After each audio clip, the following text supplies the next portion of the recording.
Buenos días, soy Gorka Burto de la empresa Codenor. Nos dedicamos a la construcción y a la rehabilitación de edificios. Me vais a perdonar y me vais a permitir que comience esta presentación de una forma un tanto extraña, pero la voy a comenzar con una pregunta. Es una pregunta que internamente en Codenor somos mucho de saber los porqués de las cosas, entonces la pregunta lógica es ¿por qué? ¿Os habéis preguntado en alguna ocasión qué es lo que os lleva a elegir un producto en vez de elegir otro producto? ¿Os habéis preguntado en alguna ocasión qué es lo que os hace escoger a una empresa o escoger a otra? ¿O cuál es el motivo que os determina para coger y contratar una oferta dentro de un montón de ofertas que tengamos? Bueno, nosotros nos lo preguntamos, es decir, qué estábamos haciendo bien o qué estábamos haciendo mal, por qué la gente nos estaba contratando. Y en un principio caímos en la tentación de pensar, pues bueno, los topicazos de respuestas, ¿no? Bueno, pues se contrata una empresa quizás porque es más económica, es más barata que otra, quizás puede ser porque tenga una marca más conocida o porque inviertan más en marketing. Fue un poco una lluvia de contestaciones y decidimos que no nos valían, no eran suficientes ni eran válidas porque no estaban identificando ni a Codenor ni por qué los clientes nos estaban contratando. Entonces decidimos hacer una cosa que os lo recomiendo que hagáis a todos los que estéis aquí y que fue directamente preguntar a la fuente. Cogimos los últimos 20-25 expedientes, nosotros no tenemos una cantidad brutal de clientes, nuestro producto es un producto a largo plazo, es una obra. Entonces, preguntamos a los clientes y vimos que había dos contestaciones que se estaban repitiendo constantemente de por qué nos habían contratado. Una de ellas, una de las contestaciones, fue por referencias, es decir, el marketing. Fuera de esto, no hemos inventado nada, el marketing, o sea, las referencias han existido toda la vida, entonces por referencias nos estaban contratando. Había gente que habían visto edificios que habíamos hecho, había obras que habíamos hecho y había gente que nos habían contratado porque sus vecinos, sus tíos o sus familiares les habían recomendado. Pero había otra cosa muy importante que era porque cuando el resto de empresas, nuestra competencia, habían ido a una reunión de vecinos a vender su producto y a vender las bondades de su empresa y a decir lo altos y rubios que eran, nosotros no, habíamos hecho todo lo contrario, habíamos ido a una reunión de vecinos precisamente más a escuchar que a hablar y habíamos tratado de entender realmente cuál era el problema que tenían en las comunidades y cuál era el problema real que tenían los vecinos. Durante muchos años las empresas de construcción, de reformas o de fachadas hemos tendido a dar siempre las mismas soluciones fuese cual fuese el problema, es decir, tengo humedades, presupuesto de fachada, tengo condensaciones, presupuesto de fachada, hay desprendimientos en el alero, presupuesto de fachada. Y no nos hemos dado cuenta de que no todos los presupuestos para la fachada, no vale el gelocatil para todas las dolencias. Entonces lo primero que hacemos cuando vamos a un edificio siempre nos vamos a encontrar algo que esté mal, puede ser un edificio pues, estropeado, con falta de mantenimiento, normalmente hay humedades, hay condensaciones o hay unas barreras arquitectónicas a eliminar, etc. Lo primero necesitamos saber cuál es el problema para saber cuál es la solución. Entonces, esto luego lo que vamos a hacer es dividirlo en diferentes posibles soluciones. Una solución es la rehabilitación tradicional que se ha hecho toda la vida. En algunos casos es válida, pero no siempre nos vale. La rehabilitación tradicional, normalmente cuando montamos un andamio y subimos a él, lo que nos vamos a encontrar es pues, un edificio normalmente en mal estado. Casi siempre está en peor estado de lo que parece desde la calle. La verdad es que no ocurren más cosas, porque si alguno cree en Dios, alguien lo evita, pero yo no sé por qué no pasan más cosas de las que pasan. Y el caso es que todo el mundo tiene un cuñado, todos tenemos un cuñado que siempre dice que eso no hace falta hacer, si con una mano de pintura se arregla. Yo invito a los cuñados, por favor, que suban a los andamios y vean lo que nosotros vemos, empezando por el mío. Esto es una rehabilitación en un edificio de Bilbao, Bilbao la Vieja, en el Casco Viejo, es la Naja número 5. Pero es cualquier edificio del Casco Viejo, están todos en el mismo estado de conservación. Miradores en muy mal estado, fachadas en muy mal estado. Esto concretamente, bueno, pues son las ménsulas de sustentación o de decoración, en este caso, de los forjados volados de los balcones. Estaban en muy mal estado, por lo cual estaba filtrando agua, estaba filtrando humedad al interior de las viviendas y estaba produciendo la corrosión de la varilla, con lo cual es un deterioro que cada vez iba a más. Encontramos también zonas con peligro de desprendimiento a la vía pública. Esto es una de las cosas que más hincapié hacemos, por favor.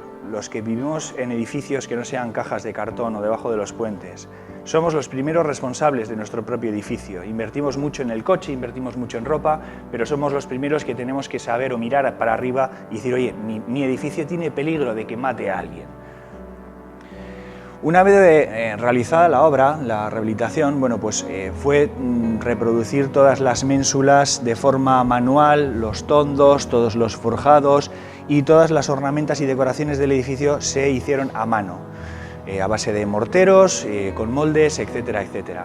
Este es el resultado final, que no se parece mucho a las fotografías anteriores que habéis visto de cómo entregamos la obra al cliente. Es un edificio bastante reconocido en Bilbao porque se ve desde los dos lados de la ría. Bueno, no siempre vale solamente con hacer una rehabilitación tradicional, con morteros, etcétera, etcétera. Hay veces que el problema del edificio no pasa simplemente porque tiene humedades o porque hay zonas que tienen peligro de caerse. Estamos viviendo ahora mismo la época de la eficiencia energética, del ahorro energético, el aislamiento térmico. Bueno, esto es una moda que no creo que sea pasajera, pero es verdad que hace 5 años, hace 7 años, hace 10 años no conocíamos qué es todo esto. Vamos a ver, cuando el mundo se construyó en los años 50, 60, que es cuando se hicieron las edificaciones de los edificios donde vivimos prácticamente todos hoy en día, por cierto, si habléis con vuestros padres o habléis con vuestros abuelos siempre os dirán, esto era todo campas. Mi pregunta es, ¿dónde coño vivían? Es verdad, ahora mismo hay edificios por todas partes, todos vivimos en un sexto, en un séptimo, en un cuarto, en un tercero, y antes solo había caseríos. Quizás vivían en los puentes y en las cajas de cartón que os he comentado antes, no lo sé. El caso está en que esos edificios no están pensados ni están planteados para tener una calefacción en su interior. Incluso los edificios más originales de Bilbao, que tienen una calefacción central, a base de carbón o cualquier otro elemento, no están preparadas sus fachadas para contener ese calor. ¿Qué es lo que ocurre? Que hoy tenemos 20-22 grados dentro de las viviendas, gracias a empresas como Gas Bilbao, y en la calle sigue haciendo 3 puñeteros grados. Hay unos cambios de temperatura, unos choques de temperatura, y como las fachadas o los edificios no estén preparados para ello, se conducen las temperaturas con los famosos puentes térmicos y se generan las condensaciones. Entonces, la rehabilitación que tenemos que realizar en este tipo de edificios es una rehabilitación energética, que es realizar una obra de rehabilitación del edificio, pero dotándolo de algo que no tiene ahora mismo, que es una eficiencia energética. Es impedir que el calor que generamos dentro se nos escape y tratar de impedir que la temperatura de fuera afecte al interior. La última rehabilitación energética que hemos comenzado la semana pasada es un edificio en Bilbao, son rascacielos de 16 plantas, están en San Adrián, y pues tienen una serie de problemas de todo tipo. Tienen problemas de peligro de desprendimiento, tienen problemas de humedades bestiales y tienen muchos problemas de condensaciones. La obra que se va a realizar es hacer una envolvente térmica en el edificio, dotándolo de una eficiencia energética, dándole un aislamiento, y se va a terminar con una fachada ventilada, que la fachada ventilada es cerámica. Con este tipo de rehabilitación energética, ¿qué es lo que estamos haciendo? Matar 2 pájaros de un tiro. Estamos haciendo la rehabilitación tradicional por la que eliminamos los problemas de desprendimiento de elementos en la vía pública y estamos eliminando las posibilidades de filtraciones o humedades, y estamos dotando al edificio de algo que ahora mismo no tiene, que es un aislamiento térmico. Un ejemplo real, os voy a contar una pequeña historia. Es una fachada en Bilbao que estábamos presupuestando, estábamos varias empresas y al final quedamos solamente 2 en las que la otra empresa quiso diferenciarse de nosotros y lo que hizo fue bajar su presupuesto 5.000 euros, quedándose en 165 respecto a 170.000 que llevábamos nosotros. Nuestra forma de diferenciarnos de ellos, ¿qué fue? Subir el precio. Somos de Bilbao, ponemos las redes del Atleti y entonces lo que hicimos fue decirle, señores, no hagan solamente los 170.000, vamos a hacer también el tejado que cuesta 30.000 euros. Casi que nos corren a hostias. ¿Cuál fue la misión de esto? Tratar de diferenciarnos de la otra empresa. ¿Por qué? Solamente con la fachada, me da igual de 165 que de 170, íbamos a hacer una obra muy similar, no cambiaban la calificación energética del edificio, no eran susceptibles de recibir ninguna ayuda. Si nosotros implementábamos esa obra con el aislamiento de la cubierta, les conseguimos, esto es real, es verídico, se lo hemos conseguido, una subvención de 60.000 euros. ¿Cuál ha sido el resultado? Que nos hemos diferenciado de la otra empresa. ¿Cómo? La fachada les ha costado 140.000 realmente con la subvención obtenida y el tejado les ha salido gratis. Comentar que financiamos las obras hasta en 10 años y somos especialistas en tramitación de subvenciones. Nuestros clientes principales son arquitectos, administradores de fincas. Llevamos el mantenimiento de la naval de Sestao, habéis comentado antes mantenimiento de industria. Trabajamos para el gobierno vasco en las Icastolas y llevamos mantenimiento de BBVA y de IBM. Nada más que invitaros a que entréis en nuestra página web y que contéis con nosotros para cualquier rehabilitación de edificio que sea necesario realizar. Orca Aburto de Codenor.